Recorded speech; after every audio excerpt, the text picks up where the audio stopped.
Hello everyone, welcome to today's video. आज की video में हम लोग बात करने वाले हैं सप्लाई एंड डिमांड जोन के बारे में और हम सीखेंगे कि कैसे सप्लाई एंड डिमांड जोन का यूज करके आप रिवर्सल ट्रेड कर सकते हैं, फेक आउट को अवॉइड कर सकते हैं। आज हम सीखेंगे कि what is really supply and demand, ये क्यों और कैसे काम करता है, इसको आप कैसे सही तरीके से चार्ट्स पे मार्क कर सकते हैं और कैसे इसको यूज करके आप फेक आउट्स अवॉइड कर सकते हैं एंड रिवर्सल ट्रेडिंग कर सकते हैं। But before that, please hit the like button and also the subscribe button.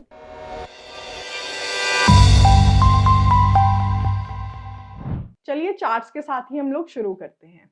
यहाँ पर चार्ट पे मैंने एक जोन मार्क कर रखा है and this is my supply zone. और मैं इसे सप्लाई जोन इसलिए कह रही हूँ क्योंकि जब प्राइस यहाँ पर आया, प्राइस ने रिवर्सल लिया और प्राइस ऊपर नहीं गया। सप्लाई जोन होती है जहां पर इतना ज्यादा सेलिंग प्रेशर हो कि प्राइस ऊपर ना जा पाए।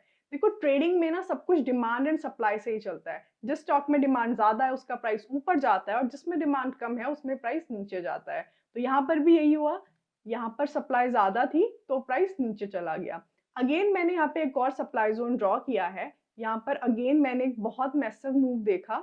यहाँ पे जैसे ही प्राइस आया उसने काफी ज्यादा मैसिव यहाँ पर सेलिंग दिखाई। So this is supply zone. Similarly demand zone एक ऐसा जोन होता है जहां पर बाइंग प्रेशर इतना ज्यादा होता है कि वो प्राइस को नीचे नहीं गिरने देता और वहां से प्राइस रिवर्सल ले लेता है। तो अब हम सीखेंगे और देखेंगे कि क्या ये रियली वर्क करता है और क्यों और कैसे वर्क करता है। देखो सप्लाई एंड डिमांड जोन का वर्क करने का सिंपल रीजन ये है कि ये एक ऐसा जोन होता है जहां पर इंस्टीट्यूशंस ऑर्डर प्लेस करते हैं। और हम सबको पता है कि इंस्टीट्यूशंस वो लोग होते हैं जो बड़ी क्वांटिटी में ट्रेडिंग करते हैं एंड मार्केट में मूवमेंट तभी आता है जब बड़ी क्वांटिटी में बाइंग या सेलिंग हो। तो यहाँ पर एक्चुअली होता क्या है कि जब इंस्टीट्यूशंस यहाँ पर ऑर्डर प्लेस करते हैं तो वो एक जोन में ऑर्डर प्लेस करते हैं, एक लेवल पर नहीं, थोड़ा ऊपर और नीचे। लेकिन कुछ ऑर्डर फिल होते हैं और कुछ अनफिल्ड रह जाते हैं। और जो ऑर्डर अनफिल्ड रह जाते हैं उन्हें फिल करने के लिए मार्केट हमेशा उस जोन पे ऊपर जाता है और वहां से रिवर्सल ले लेता है। लेट्स सी कि ये कैसे होता है चार्ट्स पे।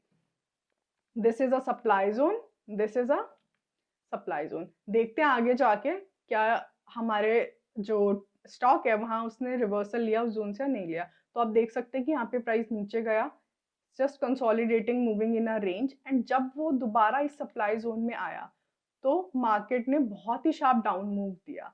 It means that it follows. और ये हुआ क्यों, इसका रीजन ये है क्योंकि यहाँ पर कुछ अनफिल्ड ऑर्डर थे जो फिल हो गए होंगे, बट कुछ लोगों ने एंट्री ले ली होगी यहाँ पे मैसिव ग्रीन कैंडल देख के। आपको नहीं लेना है क्योंकि आपको हमेशा ध्यान रखना है कि कहाँ पे सप्लाई एंड डिमांड जोन है। अगर सप्लाई जोन के अराउंड कोई ग्रीन कैंडल बन रही है तो आपको अवॉइड करनी है एंट्री, क्योंकि वहां से रिवर्सल आ सकता है।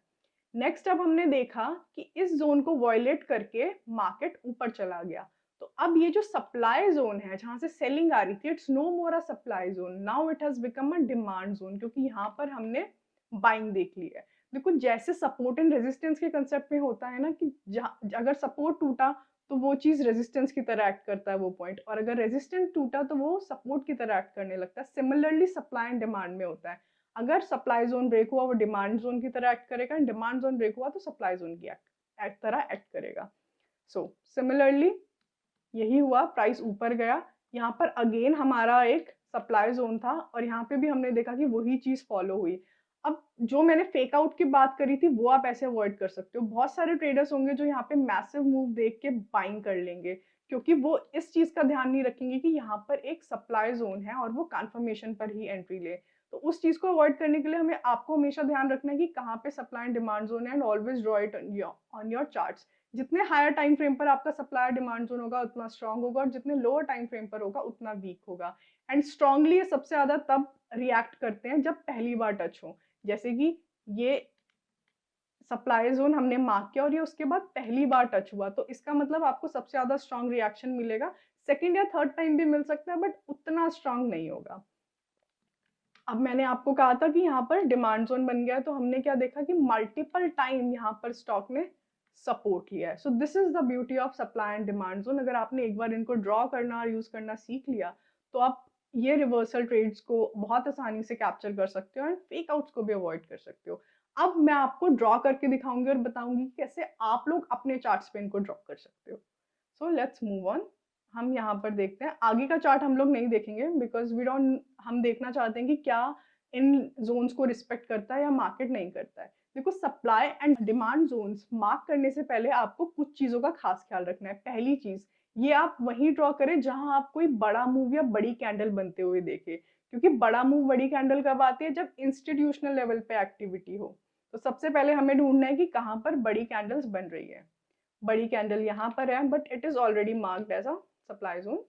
This is a big candle, this is a big candle.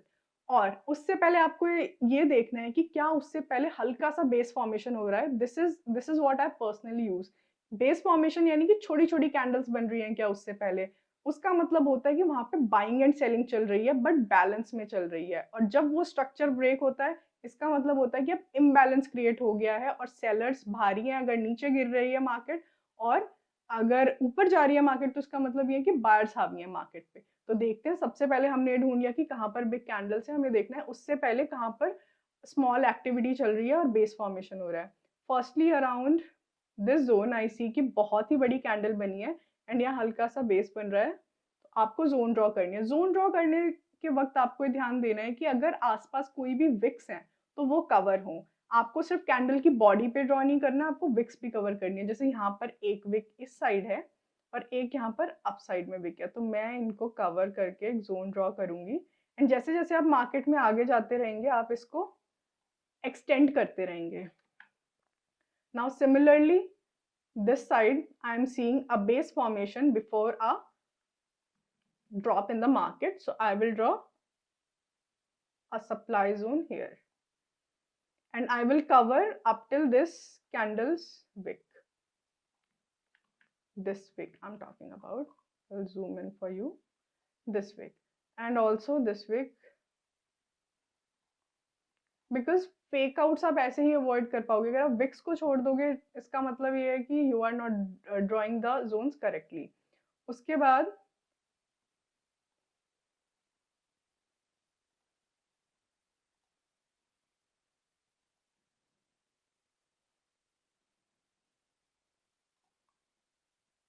We are seeing this move up.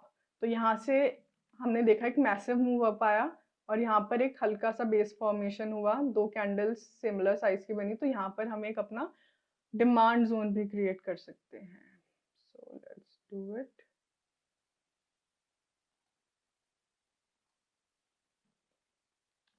अब हमने इतना ड्रॉ कर दिया है और अब हम इसे एक्सटेंड करेंगे ये देखने के लिए कि क्या आगे का प्राइस एक्शन इस चीज को रिस्पेक्ट कर रहा है। Firstly I will extend this zone.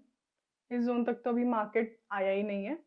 And then I will extend this zone and then I will extend this zone. So what you can see is, जो हमारा पहले सप्लाई जोन था उसको हमारे स्टॉक ने कितना ब्यूटीफुली रिस्पेक्ट किया है। एक शार्प पिक दिया है और वहां से रिवर्सल लिया है। And this is our demand zone and there are possibility कि अगर स्टॉक यहाँ पर आए तो यहाँ से रिवर्सल ले सकता है। लेकिन आपको एंट्री लेते हुए कुछ चीजों का ध्यान रखना है। स्टॉप लॉस हमेशा आप लोग विक के या फिर रेंज के ऊपर लगाएंगे। एंड एंट्री आपको तब लेनी है जब आपको कोई कंफर्मेशन सिग्नल मिले। यहाँ पर हम एक चीज यूज करते हैं कि या तो विक बहुत ज्यादा स्ट्रांग हो, आपकी लॉन्ग विक हो जैसे यहाँ पर थी, या फिर लिटिल ब्रेक ऑफ स्ट्रक्चर हो। ब्रेक ऑफ स्ट्रक्चर क्या होता है मैं आपको एक्सप्लेन करती हूँ। सो मान लो कि यहाँ पर आप सप्लाई जोन में एंट्री ले रहे थे लॉन्ग की पोजीशन में, तो ब्रेक ऑफ स्ट्रक्चर तब होगा जब इस जोन से आपका जो कैंडल है वो बाहर निकल के क्लोजिंग दे दे। So this would be your confirmation to enter the trade. Blindly कभी भी ट्रेड्स को एंटर ना करें, पूरा प्राइस एक्शन कंप्लीट होने दें। जब आपको कंफर्मेशन दिखे तब ही आप लोग उसमें ट्रेड लें। आई होप आप लोगों को ये कंसेप्ट समझ आया होगा एंड मैंने कोशिश की है कि जितनी आसान भाषा में आप लोगों को ये चीज सिखा पाऊँ।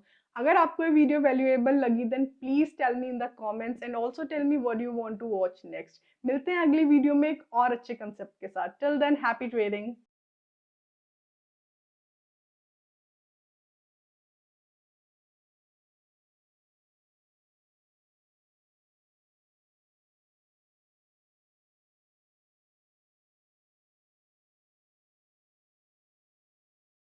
Investment in securities market are subject to market risks. Read all the related documents carefully before investing. Please read the risk disclosure documents carefully before investing in equity shares, derivatives, mutual fund, and or other instruments traded on the stock exchanges.